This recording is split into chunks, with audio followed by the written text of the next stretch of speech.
Elle m'a brisé donc j'ai détruit sa... Tout commence il y a environ 10 ans. J'étais joyeusement fiancé à une fille que je connaissais depuis environ 9 ans mais que je fréquentais depuis seulement 1 an. Appelons-la Nancy. Tout allait bien, elle avait sa bague de fiançailles de rêve, nous avions une belle maison ensemble, tous deux avions des emplois stables et les préparatifs du mariage avançaient bien. Environ 2 mois avant le mariage, nous avons découvert que nous allions avoir un bébé. Une telle joie n'avait jamais été ressentie auparavant. Les préparatifs de mariage ont continué et le grand jour n'était qu'à 28 jours. Je rentre du travail et découvre que Nancy n'est pas à la maison. Je l'appelle pour voir si elle a été retardée au travail et pour savoir à quelle heure elle pourrait rentrer. Mais Nancy n'était pas au travail, elle était chez sa grand-mère, dans un autre état. Nancy m'a calmement dit qu'elle ne voulait plus se marier et qu'elle ne rentrerait pas à la maison. Choc complet et absolu. Qu'est-ce qui vient de se passer? J'essaie de la rappeler, son téléphone est éteint. J'appelle sa grand-mère, pas de réponse. Et le mariage? Et notre bébé? Et tout le reste? Pas de réponse. Aucun contact pendant 3 jours. 3 jours sans souffle dans mon corps, sans indice, rien. Le 4e jour, Nancy se pointe et commence à emballer ses affaires. Elle ne me dit pas un mot. Rien. Elle part et m'envoie un email disant qu'elle ne peut pas être avec moi, encore une fois sans raison. Je commence à appeler sa sœur et à demander ce qui s'est passé. Sa sœur me dit qu'elle n'en a aucune idée, mais me donne le numéro de téléphone de leur mère. Étrange, Nancy a dit que sa mère était hors du tableau parce qu'elle était une alcoolique abusive. Néanmoins, j'appelle maman. Maman me dit que je suis le chanceux numéro 3 à être tombé dans ce piège. Nancy a coupé les ponts avec maman pour que maman ne puisse pas gâcher le jeu de Nancy consistant à tirer de l'argent et des ressources des mecs avant de filer chez sa grand-mère super chrétienne et de prétendre à de mauvais traitements pour que grand-mère la prenne en charge jusqu'à ce que la poussière retombe et qu'elle puisse recommencer. Quoi? Comment? Ça, des semaines passent et toujours pas de contact avec Nancy. J'ai perdu 20 livres et j'ai été conseillé au travail en raison de mauvaises performances. Ma famille est en colère.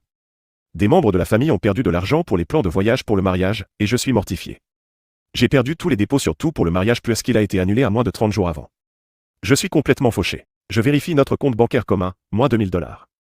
Zut. J'imagine que je ne paierai pas l'hypothèque. Je commence à reprendre mes esprits et ma tristesse se transforme en rage. J'avais tellement de colère en moi que j'ai dû la tempérer un peu sinon j'aurais peut-être fini en prison. 1 mois et demi après la séparation, je reçois un texto. J'ai fait une fausse couche, tu m'as trop stressé et ma fille est morte maintenant. Fille. J'allais avoir une fille? Tu me blâmes pour ça? C'est bon, je vais tuer cette personne. Non, attends. Respire. Reprends-toi. Démonte cette personne de toutes parts. Quelques jours de Xanax et de whisky me remettent sur pied. Retour à la rage. Allons-y. La plupart des affaires de Nancy étaient encore chez moi, que je dois abandonner car je ne peux pas me le permettre. Je commence à tout emballer pour m'en débarrasser d'une manière ou d'une autre. Mais je tombe sur quelque chose. Son CV et son carnet de chèques de son compte bancaire personnel. Je lis son CV, c'est du blabla comme tout le reste. J'allume l'ordinateur, crée une nouvelle adresse email Yahoo et envoie une longue lettre à son bureau en expliquant ligne par ligne comment tout est mensonger. Ça fait du bien. Opération carnet de chèques. Je signe son nom sur chaque chèque et les arrache tous du carnet. Je conduis 30 minutes jusqu'à la partie la plus miteuse de la ville et les laisse sur le trottoir devant un AMPM. Trop de bonnes choses. Je rentre à la maison et je jette toutes ses affaires. Peu importe. Poursuis-moi. Sauf son ordinateur portable, je garde ça. 2 semaines passent. Nancy appelle, je ne réponds pas. Le message vocal dit qu'elle a été licenciée en raison de coupes budgétaires. Je sais que ce n'est pas vrai. 2 autres semaines passent et des lettres d'un programme de restitution de chèques sans provision du procureur de district commencent à arriver par la poste. Où est le renouvellement d'enregistrement pour sa voiture? Déchire tout ça. Oh, tant que j'y suis, autant faire un changement d'adresse pour elle à la poste. Où? L'abri temporaire pour les sans-abri semble bien. J'apprends par un ami commun que comme Nancy est maintenant sans emploi, elle reste chez des amis et est soutenue financièrement par la grand-mère super chrétienne. Je saute sur son ordinateur portable et je crée une nouvelle adresse email Yahoo qui n'a qu'un numéro différent de l'email réel de Nancy. J'envoie un email à la grand-mère super chrétienne avec une vidéo de Nancy se doitant que j'avais enregistrée. J'ai intitulé l'email et grand-mère, regarde cette vidéo que j'ai prise au travail, j'espère l'avoir bien téléchargée. Réponse par email.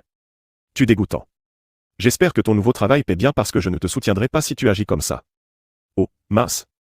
Une double peine. Embarras et détresse financière. Pas mal. Des semaines passent et un appel de Rent Center. WTF? Oh, ils veulent récupérer tous les meubles de Nancy.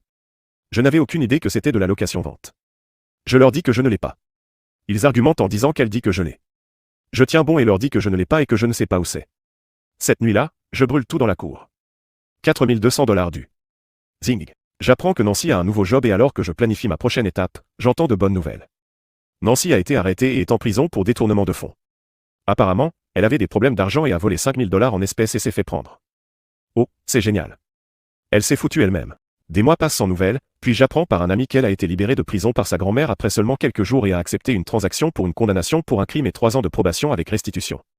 Dévasté. Je suspends mon chapeau et appelle ça une journée. J'ai eu ma revanche. J'en resterai là, il est temps de passer à autre chose. Quelques mois plus tard, le téléphone sonne. C'est une entreprise de récupération cherchant des informations sur l'endroit où se trouve Nancy parce qu'ils essaient de reprendre sa voiture.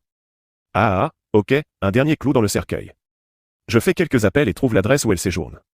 Je rappelle la société de récupération et leur donne les informations.